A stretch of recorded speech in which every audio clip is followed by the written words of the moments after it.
Across Texas, the issue is. And the Texas trio is back. State Senator Roland Gutierrez against Dallas Congressman Colin Allred. That's what it looks like the primary will be. Rudy Koski, you get the first dab at it. Our friend Mark Jones from Rice University told me that it appears Allred possibly has an early edge because of his appeal to possibly bring over moderate Democrats or even frustrated Republicans. Do you agree with that? I think Mark's assessment for now is correct because both are not, very well known across the state. The perception that Allred is a better moderate candidate, I don't believe will last very long, and that tag will probably not be a factor in the primary. Remember, like Texas Republicans, Democrat candidates in Texas have to play to the party base to get on that November ballot.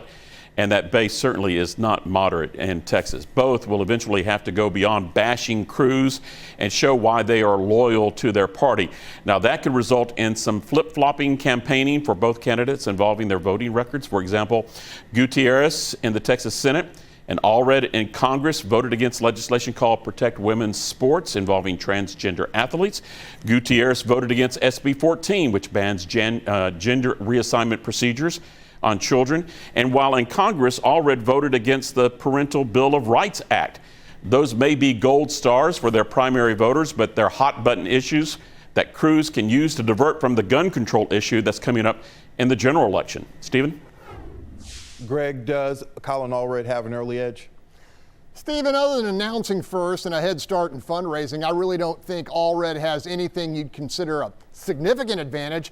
Both of these guys are more or less unknown quantities to voters in much of the state and face the hefty and very expensive job of building name ID and a brand. Remember, Democrat Beto O'Rourke spent more than $70 million in a statewide run last year and still got crushed by 11. And while Cruz has more detractors than Greg Abbott, I can't see either of these Democratic challengers raising even $30 million, especially when they are competing against each other for progressive dollars. Stephen, you gave Gutierrez multiple opportunities to tell us why he's better than Allred, and he declined. Clearly, that can't continue. Rudy, shifting gears a bit, Gutierrez became very popular statewide and somewhat nationally after the tragedy in Uvalde. Does he run the risk of being a singular issue candidate? Boy, Stephen, I hate to say this, but Grugan really knocked that one out of the park. He hit it right on the head, that nail. Senator Gutierrez certainly is a one-issue candidate right now and has an identity crisis, which is why identity is my word for that interview. He's trying to expand his message. Let's give him that, which is why his opening announcement video hit on other issues like the power grid. But I think the grid is a campaign miss, a big miss, and will not help him get over the top. And his defense of Biden, of the Biden administration during the interview, wow, that's not going to help him win any kind of votes outside of blue counties like Travis. And the Ted Cruz campaign basically said that both candidates are going to be duking it out to see who's the most, in the Cruz campaign's words, radical left Democrat candidate is. Whoever comes out of this primary, Greg, you have the last word on this. Will they appear as a weaker candidate from possibly beating each other up in the primary? First of all, I can't believe I'm agreeing with Rudy on everything. I think that's highly likely. Contested primaries are expensive and often politically brutal. And with the incumbency near universal name ID and a built-in red state advantage, Ted Cruz could mostly ignore whoever emerges as his Democratic challenger and run a campaign mostly aimed at Joe Biden in 2024. That strategy may not deliver a double-digit margin, but either of these Democratic challengers are going to need much, much more than Cruz's likability deficit to reach 50% plus one in a general election.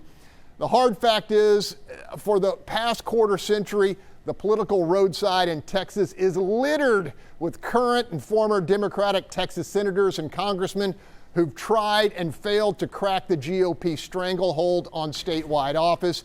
Do either of you really believe the landscape has significantly changed? All right. And maybe. I said last word, but I'm going to let y'all do this. In the way too early poll, what do you think? Who do you think emerges as the Democrat nominee, Rudy and Greg? Allred or Gutierrez? Go ahead, Rudy. Candidate number 3, the unknown yet.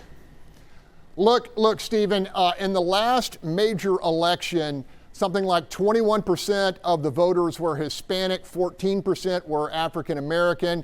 40% of those Hispanics voted Republican. So I have no idea who's going to win this thing. All right, that's all the time we have. To see this episode or any of our other ones, go to our station YouTube channels. And I promise not to agree with Greg next week. Keep the conversation going on social media.